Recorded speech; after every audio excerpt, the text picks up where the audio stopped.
சேவைகளை கணிசமாக குறைக்க இண்டிகோ மற்றும் ஏர் இந்தியா நிறுவனங்கள் முடிவு செய்திருப்பது உள்நாட்டு விமான சேவைகளை கணிசமாக குறைக்க இண்டிகோ மற்றும் ஏர் இந்தியா நிறுவனங்கள் முடிவு செய்திருப்பது பரபரப்பை ஏற்படுத்தியுள்ளது. அதிமுகவில் பொதுச் செயலாளர் எடப்பாடி பழனிசாமிக்கு எதிராக எஸ்பி வேலுமணி ஆதரவு எம்எல்ஏக்கள் போர்க்கொடி தூக்கிய நிலையில் திடீர் திருப்பமாக அவர்களிடையே சமரசம் ஏற்பட்டிருக்கிறது. ஆனால் சி.வி. சண்முகம் தன்னுடைய முடிவில் உறுதியாக உள்ளார். தாவேக அரசு குதிரை பேரத்தில் ஈடுபட்டு வருவதாக குற்றச்சாட்டு எழுந்திருக்கும் நிலையில் குதிரை பேரத்தை காங்கிரஸ் ஒருபொழுதும் அனுமதிக்காது என்று தமிழ்நாடு காங்கிரஸ் கமிட்டி தலைவர் செல்வ பெருந்தகை தெரிவித்திருக்கிறார்.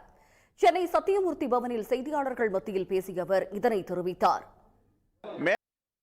பக்ரீத் பண்டிகையை முன்னிட்டு கோவையில் ஒரே இடத்தில் 5000த்திற்கும் மேற்பட்ட ஜாக் அமைப்பினர் சிறப்பு தொழுகையில் ஈடுபட்டனர். இனி முக்கிய நிகழ்வுகளை விறுவிறு செய்திகளாக காண்போம். அண்மை செய்திகளுக்கு தொடர்ந்து இணைந்திருங்கள் சன் நியூஸ் தொலைக்காட்சியுடன்.